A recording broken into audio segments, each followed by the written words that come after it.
Thank you very much, everyone. It's nice to see everyone so excited straight away before I even said a word. But yeah, today I'm going to be talking about the security risks of Web 2.0. And really, I'm not going to be deep diving into anything in particular. But what I'm trying to do today is give a wider coverage. Than maybe some other presentations on this topic. So I'm not going to talk about just one or two different vulnerabilities. I'm actually going to try and squeeze 10 of them in. So I don't know if that makes me mad or not for trying to do that, but that's what we're going to cover today. So firstly, there'll be a very quick Web 2.0 definition, looking then at common vulnerabilities, some of the differences between Web 1 and Web 2 for those vulnerabilities. Why a security analyst job, i.e. my job, is more difficult when it comes to Web 2.0 applications and how to prevent these vulnerabilities in your own code. So, my name is David Rook. I'm a security analyst for a company called RealX Payments in Ireland. We're a payments processing company. We do kind of in excess of, I think it's €6 billion worth of credit card transactions each year. I have a couple of different websites. Security Ninja is my blog. I do a lot of work with OS, contributing, helping setting up conferences, speaking at conferences and so on for them. I'm the security advisor for the Irish Internet Association. We have a web development working group where we try and help small development companies in Ireland understand how to deliver development projects, and I help them understand security issues. I've also found a few security issues in Facebook, and we'll look at one of those later on as well. So kind of, like I said, I just wanted to say up front what this presentation is and what it isn't. So it's not going to be a technical discussion about Web 2.0 technologies and architectures. It will be a discussion about vulnerabilities in Web 2 applications. There's no 0 days, no new attacks or so on here. But it's also not just a discussion about cross-site scripting and SQL injection. We're going to look at, like I said before, 10 different vulnerabilities today and how you can prevent them in your own code. So kind of on the screen there is Tim O'Reilly's quite famous quote, I think, by now, about what Web 2.0 is. But instead of trying to run through that, I've just got this image here, which probably allows you to understand the types of websites we're talking about. So Facebook, Wikipedia, YouTube, those types of websites are the kind of sites we're talking about today. So some of the key points about Web 2.0 is that we've kind of switched away from people visiting websites to read site-provided content to the sites essentially just becoming a framework that users come along and fill in. So things like social networking sites and YouTube. There's a desire to have a desktop look and feel to those web applications. There's also a feeling that kind of everything can go online now. So with things like Google Documents, you can do all your word processing, spreadsheets, etc. online. There's also things like iOS, which is a full operating system that you can use within your browser. There's the feeling to have kind of a syndication of content as well. So a user doesn't want to come back to your page 10 times a day to see if you've made any updates. We use things like RSS and Atom, and I guess even websites like Twitter nowadays to allow people to see updates to your site quickly. And another key point, which I think will become a bigger problem in the next probably year or so, is the offline storage of data and state. So probably Google Gears would be the leader in this at the moment, where it will essentially create, update and delete databases on your local file system. So there's kind of no concept of on or offline working with that. And if HTML5 ever gets approved, then that will also be bringing that kind of functionality along as well, creating these databases, allowing the sites to create databases on your file system is not particularly something I feel comfortable with. But if you want to know more about the issues around that, come and grab me afterwards. I've got a presentation I did last year that I can show you on that. Kind of for time reasons, I'm not going to step through everything on here, apart from kind of just to point out the last 2 points at the bottom. Web 1.0 we had poor security, and in Web 2.0 we're kind of repeating the same issues. Really, some of the key points off there, from a user point of view, their web experience has changed from coming along and reading content to coming along and providing content. There are different technologies there, different security issues. So the vulnerabilities we're going to look at today, probably by name, a lot of these will be familiar to people. The cross-site scripting, cross-site request forgery, SQL injection, authentication, and authorization flaws. And I guess if I was sitting in the crowd now, I'd probably be thinking that well, they are the same as Web 1.0. Well, in name at least, they're the same. But we're going to look at how they're exploited differently in Web 2.0 today. And we're going to look at 3 vulnerabilities which I think are kind of Web 2.0 specific. So cross-site scripting worms, feed injections. Sorry, just on the cross-site scripting worms, I'm not going to step through SAMI like probably everyone else has the last 4 years. I've got a different cross-site scripting worm for us to look at today. And then some of the problems that can occur with mashup and widgets websites. So first up is cross-site scripting. I think by now everyone knows that it's not a new vulnerability, but it certainly has the potential to be worse in Web 2.0. And these flaws occur whenever an application takes externally supplied input and uses that as an output into the browser. And there are kind of 3 main types of cross-site scripting. So I've reflected cross-site scripting attack. And what I've done on these 3 points is I've got just a line about the vulnerability and an example of a bit of attack code there. So reflected cross-site scripting attack occurs whenever the user-supplied data is reflected back to the user in the browser immediately. So it's all on the client side. It's dynamically created on the client side. So if you're only relying on server-side protections, then it won't help you here. The second type is a stored cross-site scripting attack, which I guess kind of by name it implies what it is. So you store your malicious code on the server side, so in a database, and then when someone comes and views maybe your blog, every time someone comes and views that, it'll execute the code. And we'll look at the cross-site scripting worms later, which are essentially stored cross-site scripting attacks. And then finally we have DOM-based cross-site scripting attack. And again, this is occurring on the client side. And the example we've got there is if we've got a URL for examplesite.com and we've got a name equals value. Now, if the name has, I know, David in there, then the bit of code underneath that URL there is going to pull that out and write it into the page. So the website might say, hello, David. But if we don't validate that name value before we pull it into the page and inject it into the page's DOM, then we can open up to DOM-based cross-site scripting attacks.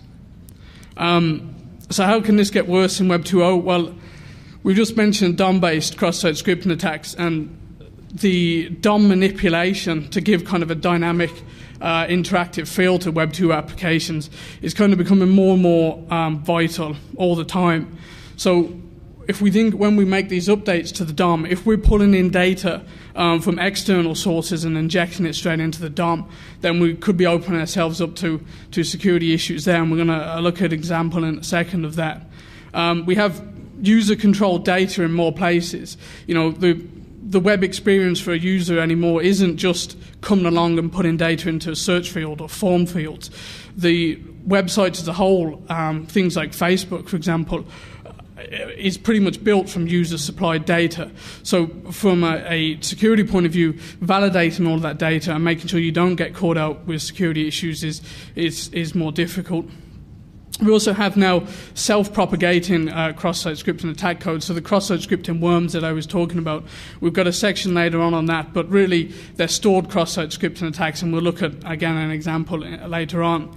And really kind of tying back to that first point now, where we bring in data from data streams like JSON or XML, I think you have to assume that they could be malicious, but I would say a lot of people probably don't. So if you pull in that data and inject it straight into the DOM, then your users can be exploited. So just to make some of those points a little bit clearer, because we have a very dynamic DOM in a lot of these applications, we'll use things like document.write or an eval statement to pull in data and inject it into the DOM. But the data you pull in to your eval or your document.write, if you don't validate that before you use it, then you could be injecting attack code into the user's DOM. So in the example we've got here, kind of the top half of the screen, we're making an XML HTTP request, so we're just making a request for data. And near the bottom is just the bit of code that's actually getting that data for us. So it's going through a proxy, so we're going to an off-domain location to grab that information. And essentially, that's bits of code missing out of there for me to try and fit on the screen, but essentially you can see near the bottom we have an eval statement, and that's where we're passing that externally grabbed data into. So that'll execute that for us. So if you don't validate that before you use it, like we aren't here, then you open yourselves up to an attack. So the next vulnerability is cross-site request forgery, and I didn't get a chance to come into the talk previously, but I guess anyone who was in the cross-site request forgery attack already knows how bad this is and how bad it can get. So really, what I'm talking about here is, again, it's not new, but it has the potential to be worse. And really, what you're doing with the cross-site request forgery attack is instead of executing malicious code on the client side, like we have in cross-site scripting, you're making a request, forcing a request to be made on behalf of that user without them knowing about it. So kind of just to reiterate that, it's important to remember that cross-site scripting is not cross-site request forgery. They are two separate attacks. So I've got a real simple example here, just in case anyone didn't make the last talk or not quite sure what cross-site request forgery is. We have a website here called ninjarental.com. So you come along, you put your username and password in, you hit submit. The request is sent to the server. The server authenticates you and sends a session ID back. So when that user is using the Ninja rental site and he wants to rent a Ninja, he wants to just rent the regular Ninja for £100. He doesn't want to hire Chuck Norris. I probably wouldn't either. He's probably a little bit volatile for my liking. But the guy chooses the regular Ninja for £100, hits submit. It sends that request to the server. The browser sees that, oh yeah, I've already got a session value for that, so he doesn't have to re-authenticate. The browser just sends that value along with the request. His account is debited in the back end, and then he gets a Ninja.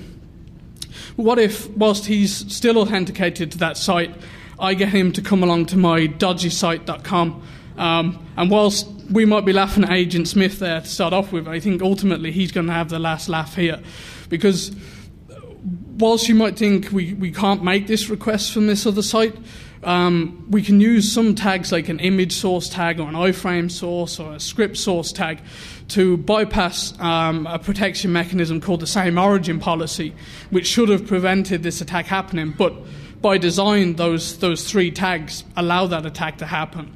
So when the user comes on this site, the funny pictures of Agent Smith load up, but in the background, the browser sees that it's got to make this request to ninjarental.com as well. And you can see basically what it's doing is it's making a request to hire that Chuck Norris Ninja. So he's now going to have £1,000 debited from his account without him ever actually sending that request. And again, the browser being helpful just sees that request being made in the background, sees you've got a session value for it, and sends that along, and the request is made.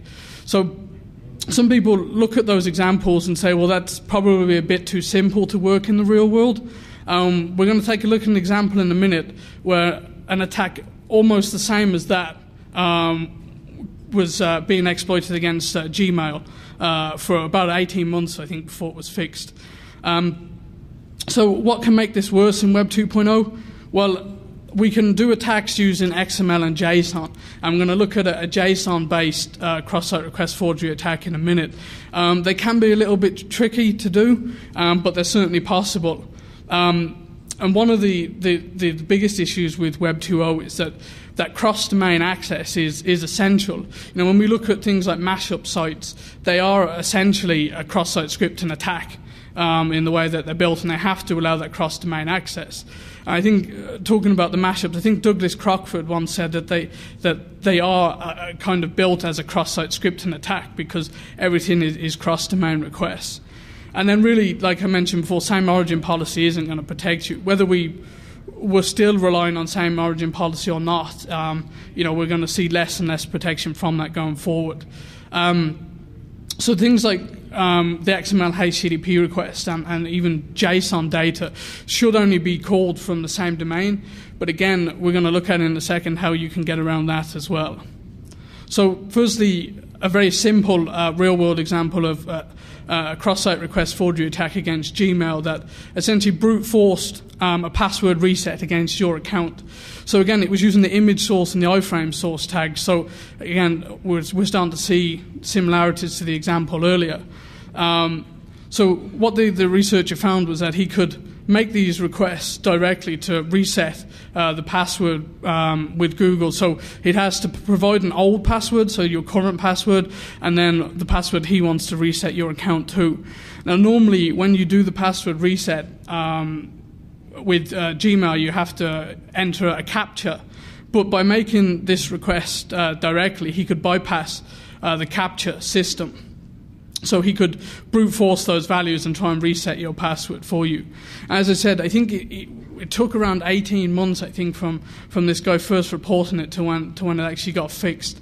And then the next kind of JSON-based attack I'm going to look at is also against Google. I'm not trying to beat up on Google here.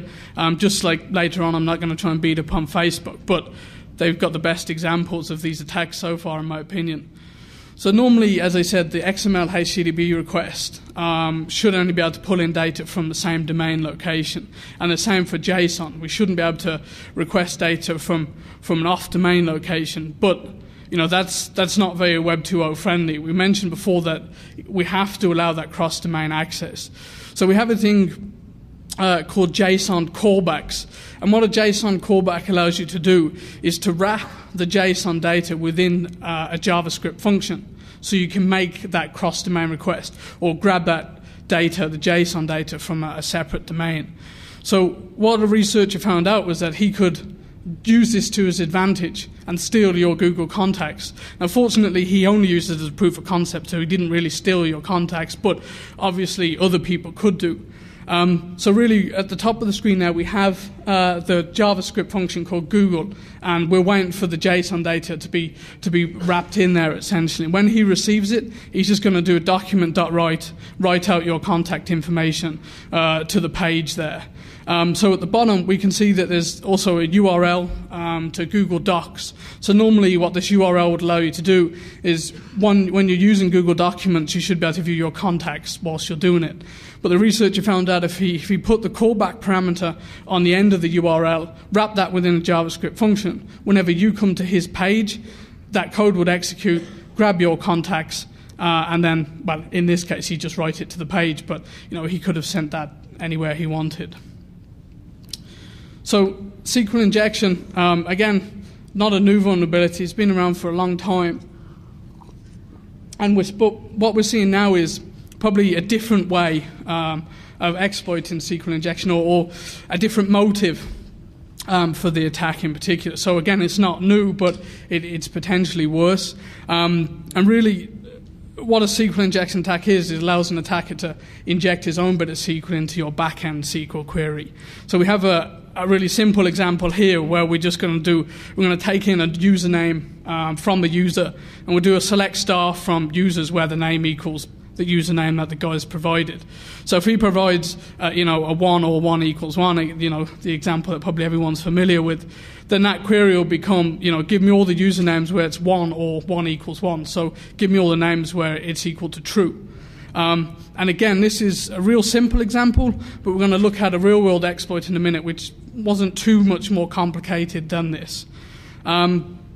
So again, that was a simple example, but SQL injection has been used to steal large amounts of data, generally cause chaos on the internet through different means. So card systems, they lost 40 million credit card numbers through a SQL injection attack. We've seen automated SQL injection attacks compromise tens of thousands of machines by exploiting vulnerabilities on the desktop. We're going to look at one of these attacks it's only about a week and a half old in a minute as well. And when I try and give people a measurement of how many of these vulnerabilities we're seeing every year, I tend to use the amount of CVE numbers issued. And every different vendor will give you a different statistic on how many SQL injection attacks occur every year and so on. But for me, I find the CVE numbers quite useful. What's also useful is there is a great interface. So if you just do a Google search for CVE statistics, there's a great way to search for these yourself. But really the point is that of the CVE numbers issued in 2008 and 2009, 20% of all of those vulnerabilities were SQL injection attacks. And kind of following on from that a bit, in 2008 and 2009 so far, cross-site scripting and SQL injection have accounted for roughly 33% of those vulnerabilities. Back in 2006, they accounted for less than 1% of all of the CV numbers issued. So you can see that there's a definite switch in focus from the attackers. And from my point of view, SQL injection is the inspiration for my favourite XKCD comic. So I don't know if everyone might have seen this before, but really what's going on here is the mom receives a phone call from the school. They're having some computer trouble. So the mom says, "Oh dear, did my son break something?" They say, "Well, in a way." And they say, "Did you really name your son Robert, drop table student?" So she said, "Yeah, that's little Bobby Tables." And if you go to Facebook, the Bobby Tables account is also mine as well. I don't know whether that says a lot about me or not, but really, the mom says, "Well, that's your fault. Make sure you sanitize your database inputs." And whilst it's only a simple comic, it actually makes a very good point. Before you use any externally supplied data or any data in your SQL queries, make sure you validate it first. So in terms of Web 2.0, SQL injection, I think, for the time being, will still continue to be used for data theft, bypassing authentication systems, drop-in tables and so on, like Bobby Tables' mom has just done. But what we're also seeing is if you think of things like Flash and kind of JavaScript as technologies that users have to have enabled nowadays to go and use these kind of Web 2.0 sites, well, the attackers know that just as much as we know that. So what they're starting to do is exploit the fact that people will need Flash or will have Flash and JavaScript enabled when they come to these sites. I mean, it's okay as security guys telling people you should use NoScript, but most of the sites the average user uses nowadays will be completely broken if they go there with NoScript turned on. So we're seeing SQL injection vulnerabilities not being used to steal data, not directly, but to inject malicious Flash files into sites that then, when a user comes to the site, views the Flash video, it exploits a flaw in the Adobe Flash player. We're also seeing people injecting malware serving JavaScript as well, and we'll look at an example in a minute from about a week and a half ago of an automated attack trying to inject this malware serving JavaScript. And it doesn't kind of matter how you're transmitting your data around, as long as you take externally supplied data and put it into your SQL query in the back end. It doesn't really matter whether you're doing that through JSON, XML, SOAP, or whatever you want to use. So firstly, a simple example, a recent example of an authentication bypass SQL injection attack. So what this guy found was that in this server called Alumni Server, it would take in two values from the user, take an email address and a password value, and then use them directly in a SQL query without doing any validation. So what he did is he put his email address in there, single quote parenthesis, or 1 equals 1. So far he's saying pick an email address where it's equal to true. And then the / in MySQL actually says essentially ignore the rest of that, so he doesn't have to provide a password value. So he's just put essentially any email address or 1 equals 1, ignore the rest of it, and he's bypassed the authentication system. So like I said, even though the kind of 1 equals 1 example, probably people get fed up of seeing that, sometimes it is that easy in the real world. So the very simple attack there. Now this one, I'm not going to try and step through all the white SQL stuff here at the moment. There's a lot of it there. But essentially this was from, I think it was about a week and a half, 2 weeks ago. And the bit in orange on the screen there is really the important thing to look at here. And what this attack was doing, it was automatically trying to find SQL injection vulnerabilities in websites, inject this script tag, so when anyone came along, viewed the site, it would basically make a request to execute this JavaScript file and then try and exploit the Office web components vulnerability, which I think even now might still be unpatched. And at the time of me writing this presentation, the file contained 2 URLs, and the code it tried to push down was only being picked up by 15 of the 41 virus scanners on VirusTotal, and that was on the 16th of July. So you can see that, attackers know that people have to have the ability to execute JavaScript when they come to pages, so they try and exploit that as well. So next up is cross-site scripting worms. We know that cross-site scripting itself isn't new to Web 2.0, and I guess there's an argument whether cross-site scripting worms is or isn't, because essentially when Sammy exploited MySpace, it wasn't a Web 2.0 site, but he used Web 2.0 technologies like XML HTTP requests for the exploit. Now, like I said, I'm not going to step through the Sammy code today, but I would say I'm definitely going to have a read of it, because he did some quite clever things when he exploited MySpace there. I do feel a little bit obliged to mention Sammy, because I think that it was probably the first big example of cross-site scripting attacks, let alone cross-site scripting worms, in my opinion. So he did this 4 years ago, and he managed to exploit over 1 million profiles, or infect 1 million profiles in about 24 hours. And even in 2009, Sammy is still a hero, firstly because he's not really been eclipsed in terms of the amount of infections he's got. But if you do a Google search for, site MySpace, and I think whatever line of text he injected, something like, and above all, Sammy is my hero, you'll still see reams and reams of profiles that still have that text, not the JavaScript in there anymore, but that text in there. Most notably, actually, Hulk Hogan has got that now. I don't know whether I would go exploiting Hulk Hogan's MySpace page, but Sammy managed to do that. So I guess if I was sat in the crowd now, I'd be thinking, well, Sammy's old, tell me about something new. So I managed to kind of find something a bit more recent, the Stalk Daily, or I think it was also referred to as the Mikey worm, that infected Twitter in April, Easter weekend. And really the problem here was that on your Twitter profile, you can put your URL into the page, and they weren't validating that URL field correctly. So what this guy managed to figure out was he can put his stalkdaily.com URL in there, throw a script tag on the end. Whenever someone come and viewed that, the script would execute, and so on, and affect their profile. So what we're going to do is step through some of the code, or the most important points in the code at least anyway here. So firstly, what he did was to grab your authentication token. So at the top there, we've got a regular expression where he's just going to grab your authentication token, because he needs that to make 2 requests on your behalf, which he's going to do in a minute. In the middle there as well, he had an array of tweets. So he wasn't going to use the same tweet for everyone. I don't know if that was to try and, evade people picking up on us as an exploit or something like that. But basically what he would do is he would pull one of the tweets out of that array and then use that to update your page with one of the posts in a second. And then at the bottom there, he's got his stalkdaily.com URL with that script source on the end, which, again, he's going to use to inject into your profile in a minute. So like I said, he makes 2 requests. Firstly, he updates your status with one of those tweets out of his array. So he passes along your authentication token that he grabbed. He takes one of those tweets, updates your profile.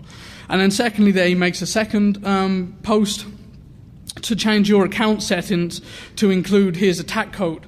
So again, he's passing the authentication token. He injects that code into your page. Anyone comes along, this will all execute on their page, and so on and so on.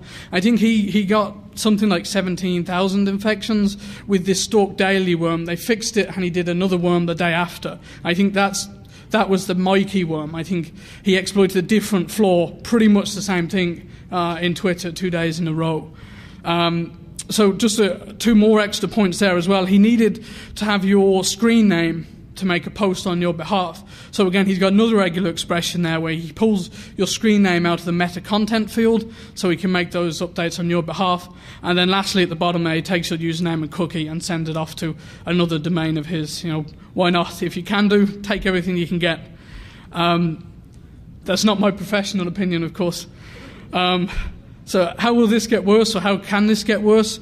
Well, some of the worms that we've seen so far rely on kind of some quirks in browser behavior. So firstly, if you could get a worm that's fully supported by all browsers, I don't know how easy or hard that is, because a lot of websites aren't supported by all browsers. But if you can get your worm code to be fully supported across all browsers and build a worm that is kind of site or flaw independent. I mean, you've seen the Stalk Daily code there, and if anyone's seen Sammy's code, you'll know that they were written very specifically for a specific flaw in a specific site.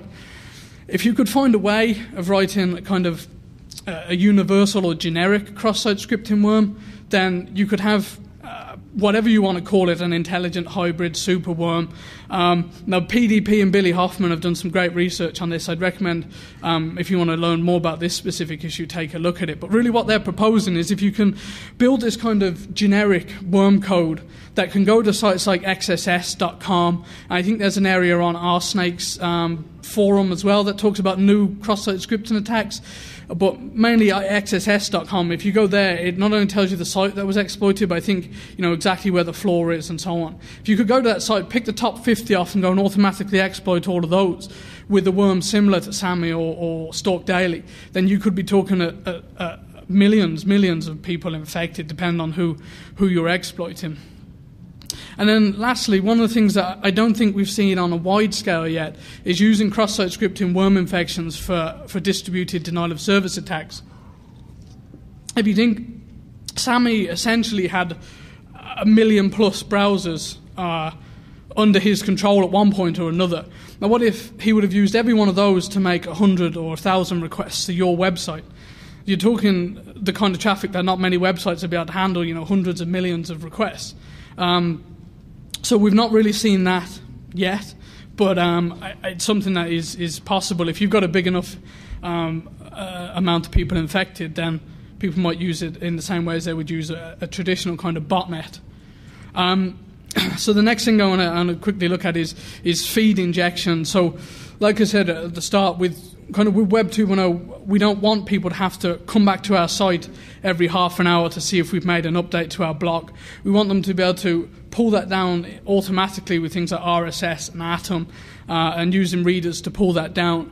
Now the problem is, again, kind of like with any other of these problems, if you pull that data down and use it without validating it, then you open yourself up to attack. So we kind of have two kind of main differences between readers. Ones that are either web browser-based or web-based, or ones that are on the desktop. And there are kind of clear differences between the security issues between the two of them. Well, when you're in the browser, you're a little bit limited to the kind of damage you can do to the user. Things like cross-site scripting, cross-site request forgery, they're possible through remote zone risks, as I call them. So the remote zone readers, whilst you're in the web browser, you can, cross-site script the user and so on here. But you're kind of limited to that context, and we'll look at a local zone reader in a second of a real-world vulnerability there. But in the remote zone, if you just pulled in this RSS story and put it into the reader without doing any validation, then that code could execute. And in this example here, it's just stealing their cookie and sending it to my cookiemonster.cgi. Again, it just comes back to input validation, essentially. Validate that before you use it. And that's one of the things we'll look at later on is fixing security vulnerabilities doesn't have to be particularly complex, in my opinion. And we'll look at what I mean on that a little bit later on. So the local zone risks, this is where we have kind of a reader installed on the desktop. And what that can give an attacker is access to read and write content from the file system. You'll be able to use things like ActiveX components to do a lot of different interesting things. And we'll again see a vulnerability in a second where someone was able to execute any Perl code he wanted on your computer just through injecting a malicious feed. Basically, with these local zone readers, what a lot of them do is they pull down the feed, write it to a HTML file locally, and when you want to view that feed, you click on it, it takes it out, puts it in the browser, away you go. And when you're using those readers, you're in the local context, so if a vulnerability exists there, then you can read and potentially write from the file system. So an example here is if I injected that into a feed and you came along in your local reader and tried to view it, then what it's essentially doing is it's grabbing a file called secrets.txt, using one of those ActiveX components to allow me to take that data out to my filemonster.cgi. Now obviously when a user clicks on this, you'll get an ActiveX pop-up saying, do you want to allow this? 9 times out of 10, the user just thinks it's asking, do you want me to go to that website for you to get your news? They'll click yes, and you can steal secrets.txt. So a real-world vulnerability here in a local zone reader called Yasser. Basically, part of this application was a thing called GUI.pm. Now, when this presentation goes up online, I've got all the code for GUI.pm in the notes if you want to step through it and see the vulnerability for yourselves. But basically what that did was it took in the URL, and when you wanted to view it, it put it into an exec statement and launched the browser without doing any validation on the URL. So what the researcher figured out was that, fine, well, I'll exploit that then. So he was passing in the link, putting his semicolon at the end, and doing a Perl -e and, well, whatever he wanted at the end there, really. So again, there's nothing really complicated about that attack. But again, it just shows, lack of validation, for example, allows him to do essentially whatever he wanted to with that Perl on the system. So how can these attacks get worse? Well, I think if you could find a vulnerability in a widely used site and a widely used reader, so I'd know something like the BBC news site and a popular reader. I'm not really up on what's popular in RSS readers, but Google Reader, for example. If you could find an exploit in both of those, so you could inject malicious code into the BBC site, which then exploits the flaw in all the Google Reader users, then obviously you could have wide-scale exploitation of users. And whilst you're down on the client side in particular, you can do a lot of things like data theft, port scanning, and so on. If you can find the vulnerability, as you saw with the YASA vulnerability there, you're only, in that case, limited by your Perl skills, really. So mashup and widgets, and kind of where I say widgets here, that means anything that could be regarded as a widget, Facebook applications, things you put on NetVibe sites, page flakes, all of those types of things. I couldn't find a common term for it, so I just called it a widget for now. So really kind of mashup sites and widget sites, I guess, are kind of a good example of Web 2.0 sites. So a mashup site will pull in data from different sources to give you one single output, and a widget site is essentially a blank canvas site for a user. They can come along, use something like iGoogle, and build the web page that they want to see first thing every morning. So we'll look at two examples in a second, but I found this site for a mashup that I thought was actually quite interesting.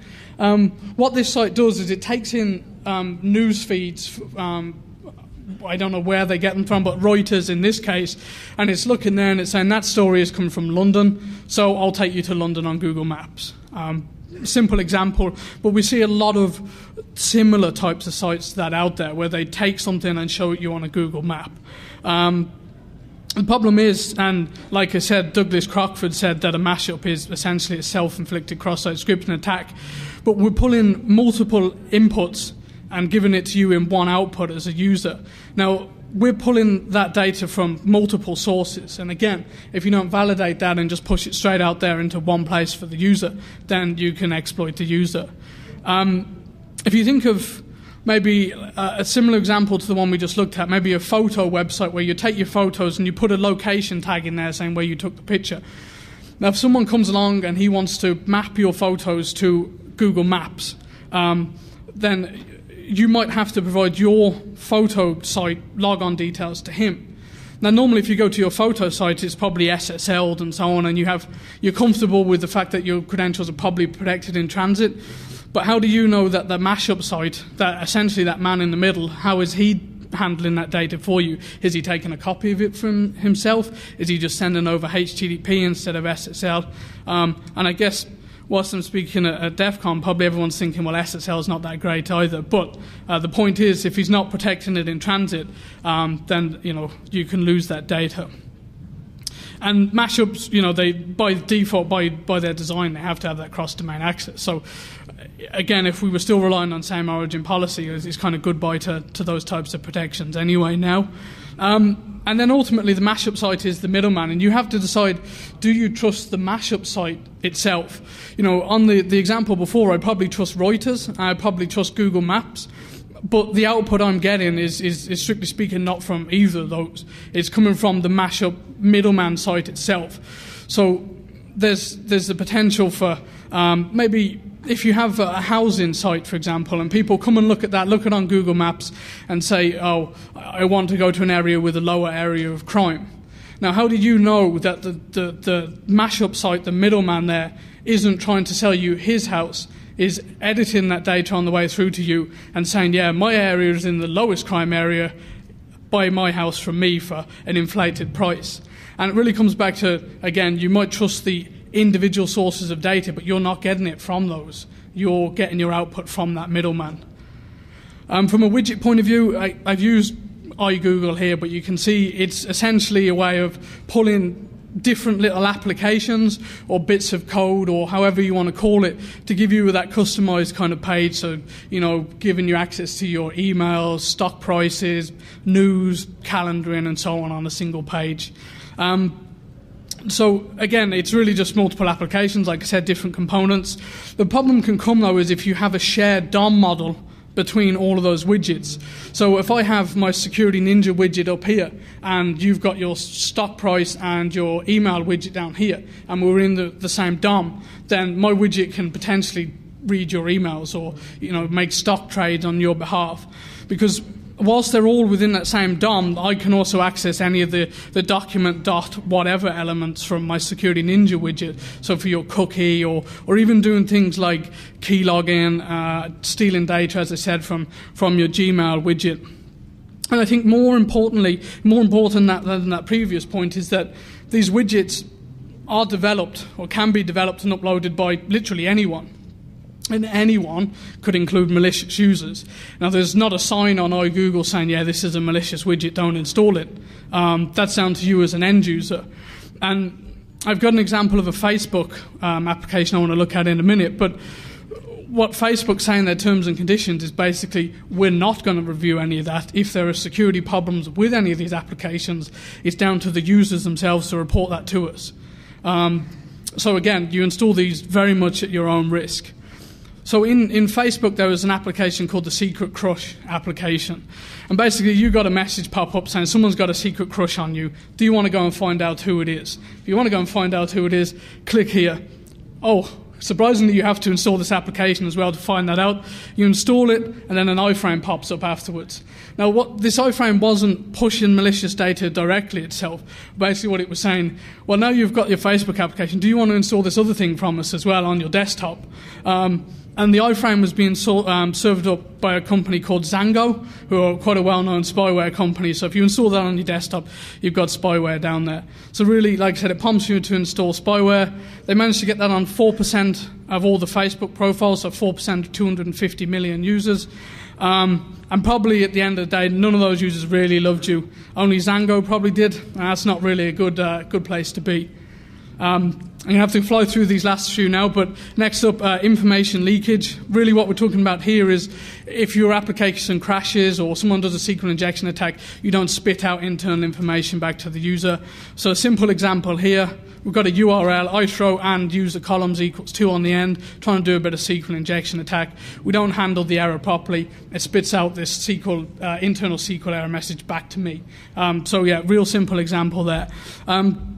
What can make this worse in Web 2.0? Well, we have the idea of publishing things like WSDL files. And what a WSDL file is it essentially defines how and where you can access web services.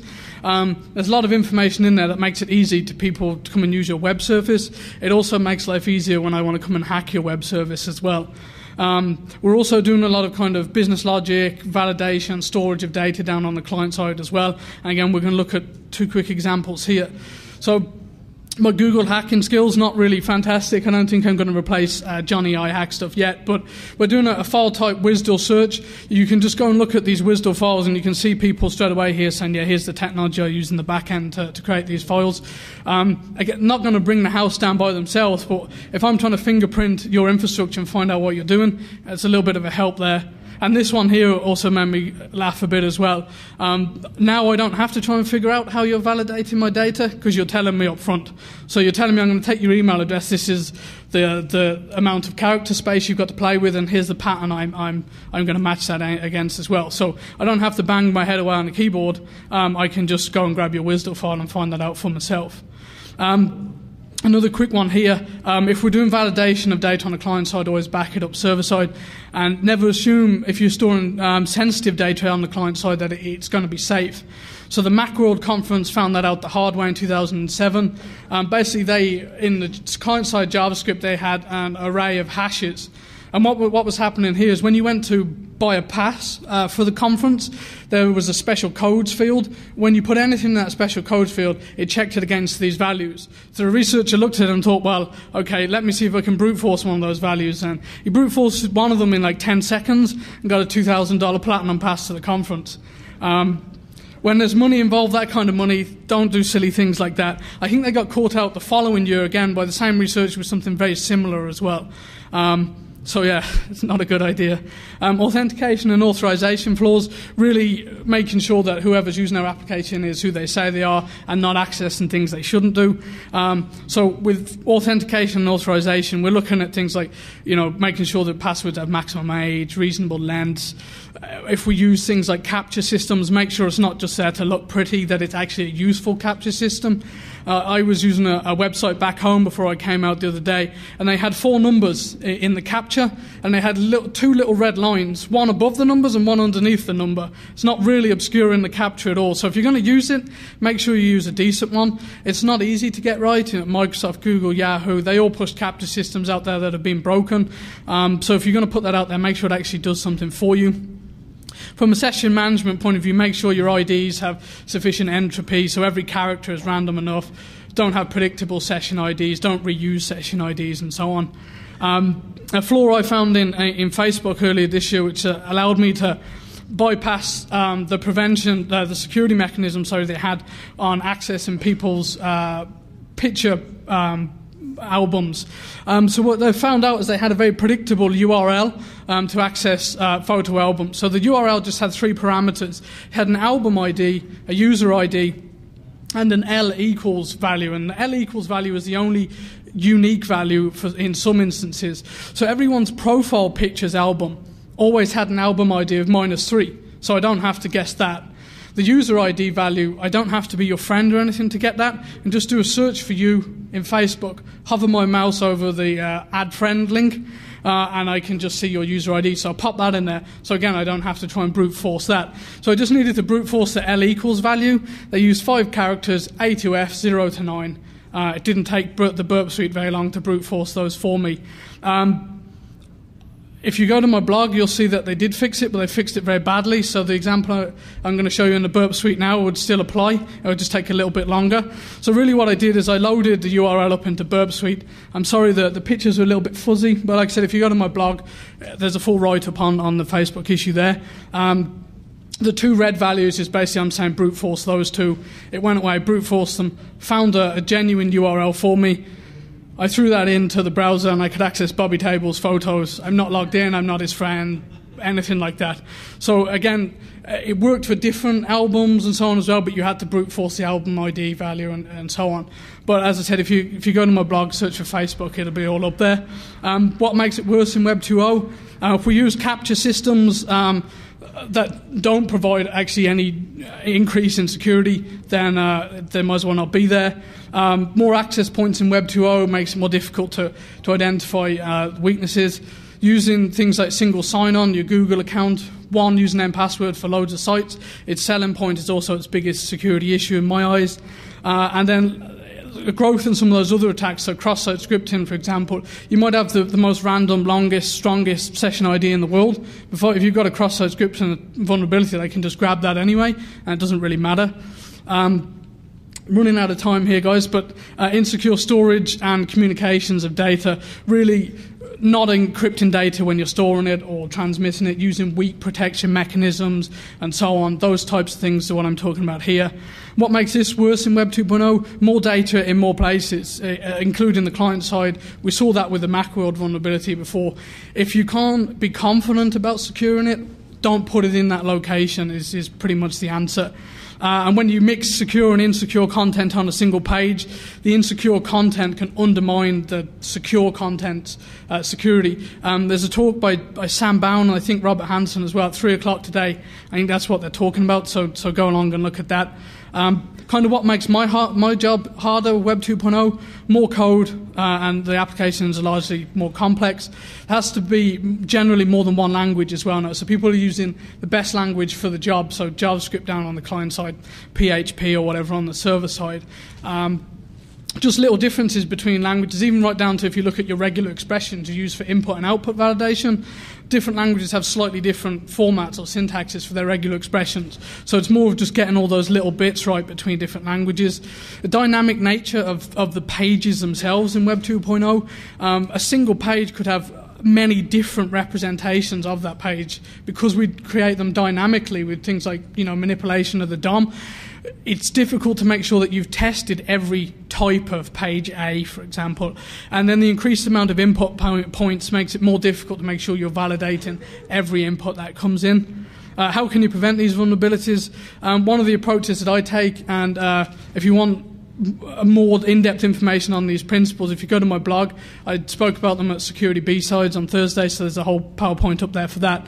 But really the idea that I try and push is not to try and prevent specific vulnerabilities, but just develop securely, and prevention of loads of vulnerabilities will come out of that. So what I mean by that is the secure development principles: input and output validation, make sure you've got error handling, strong authentication and authorization, session management, secure communications, secure storage, and secure resource access. As I said, if you go and grab that other presentation, there's a lot more information on these.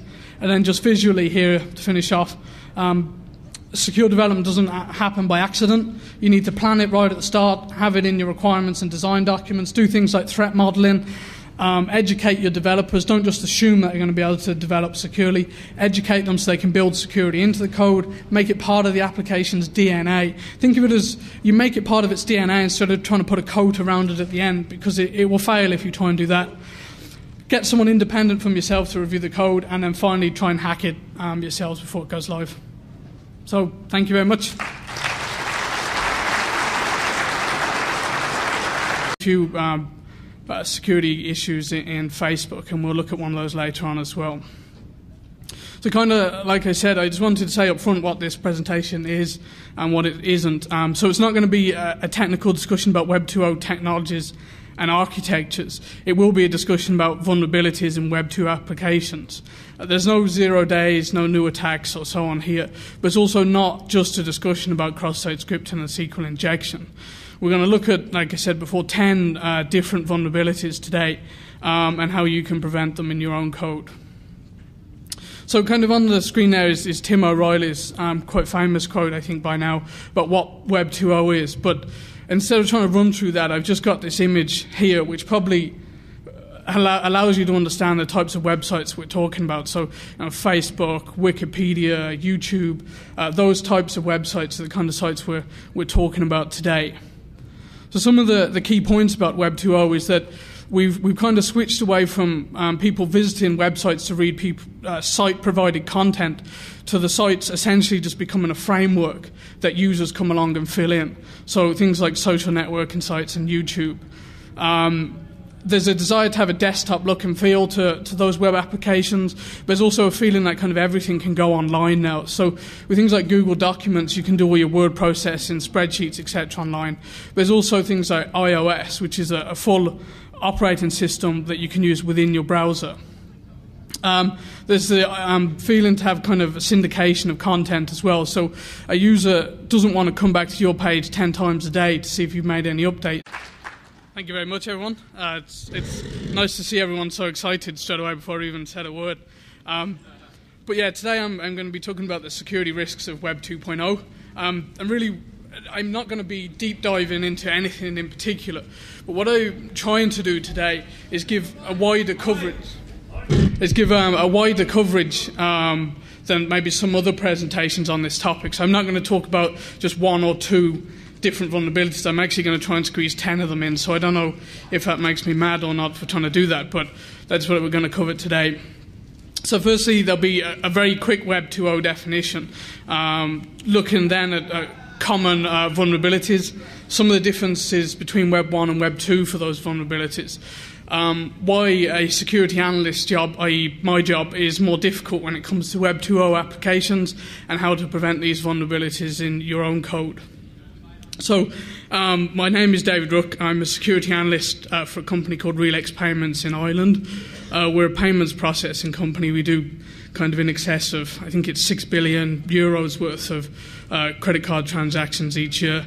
I have a couple of different websites. Security Ninja is my blog. I do a lot of work with OS, contributing, helping setting up conferences, speaking at conferences and so on for them. I'm the security advisor for the Irish Internet Association.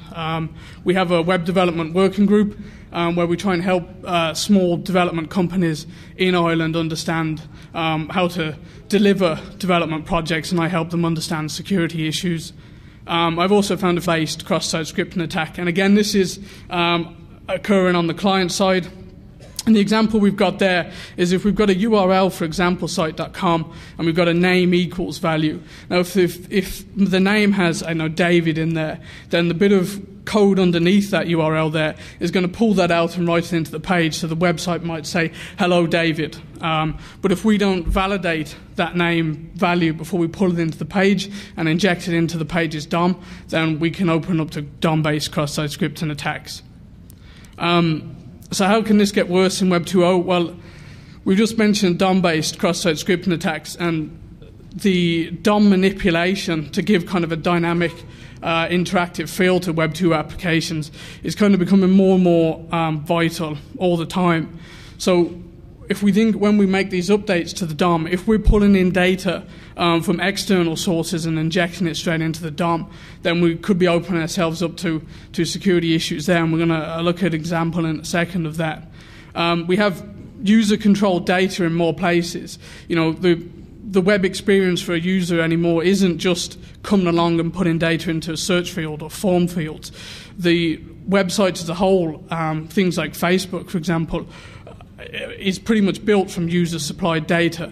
So from a security point of view, validating all of that data and making sure you don't get caught out with security issues is more difficult.